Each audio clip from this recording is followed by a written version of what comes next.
Hi there, Sharon Horne-Ellstrom here. Welcome to day 162, 162 days already, of our Be a Better You annual challenge. Today we are looking at the contribution SOAP framework, step 3A, which stands for action. So we're going to look at the options we came up with yesterday. We're going to analyze those, pick one, and we're going to take action on it today. We're going to act now. We're going to take intentional, committed action toward filling the gap between where we are and where we want to be in the area of contribution. Now, I picked doing more volunteering, but a couple of things I want to talk about first. We made our 10, we brainstormed, I'm sure you did this, at least 10 possible ways to begin filling that gap. I did it, I hope you did it too, and then picked your top 3. Why?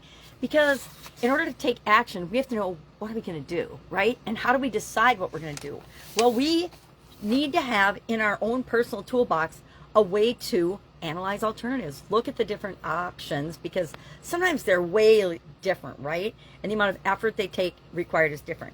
Now, I have a handful of, and more than a handful of, problem-solving decision-making tools that I use. How do I analyze different alternatives? And depending on how complicated the choices are or how different the choices are will determine which tool I use. But I encourage you to adopt at least 3 to 5 decision-making, analysis, simple analysis tools, some super simple, some more complicated. If it's a complicated problem, you probably need a more sophisticated tool. If it's a simple problem, guess what? The good old plus or minus decision-making system is often the best because it's quick and easy, down and dirty, and it gets you into taking action pretty much immediately. If I look at my alternatives and I say, okay, I need to pick up the phone and make a phone call, it's pretty easy to pick that one, decide, pick up the phone and make a phone call.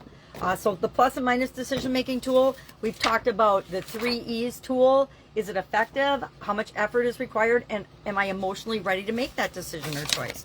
We've talked about the head, heart, intuition tool, and we're going to cover all these one more time, but I'm just showing you, you want to have a whole bunch of them in your toolbox so that you can make a decision quickly.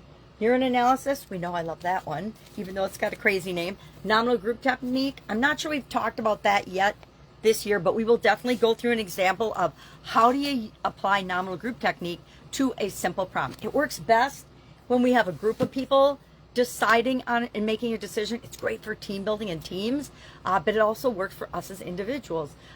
Watch my daughter do it when she was in about, I guess she was probably 10, 9 or 10, when she won a puppy at the Pheasants Forever banquet. And she used nominal group technique and had the whole family voting on what she should name her puppy. She ended up landing on Cola, but I think it was like a 3-day process. It was pretty intense, but she learned how to use a problem-solving tool at 10, 9 or 10. She might have been 9.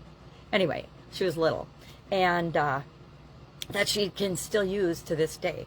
So today, what are we doing? We are taking action. So we're going to look at our alternatives that we selected yesterday, at least analyze your top 3, and then choose among them. I'm going to let you pick what problem-solving decision-making tool or what selection tool or criteria you want to use today in order to do that. I will probably use pros and cons or plus and minus because mine's a pretty simple choice. I think I already know what I want to do without even doing an analysis tool. And my guidance for you is, if your gut tells you to do something, just do that thing right now, because you're always going to go back and do other things, right? Very seldom do we take one action and we go from where we are to where we want to be in one fell swoop. I'd have to think if that's ever even happened in my life. I would call that a miracle. So I'm not sure that's ever happened in my life, except for the fact that I'm still here and I had a sudden cardiac arrest and died. I guess that's a miracle in one fell swoop. All right. If I can help you anyway, if you have any questions, if you don't know which problem solving or which tool to use for you and you want help and guidance on that, please ask, because that in and of itself, if you have the ability to face a challenge, know where you are and where you want to be, brainstorm possibilities, look at those possibilities, pick one and take action, you are light years ahead of most people on the planet. Most people will just have a problem and let it fester and then not do anything, and it resolves itself, or it doesn't, right? All right, have an awesome day. I'll, of course, do it to you tomorrow.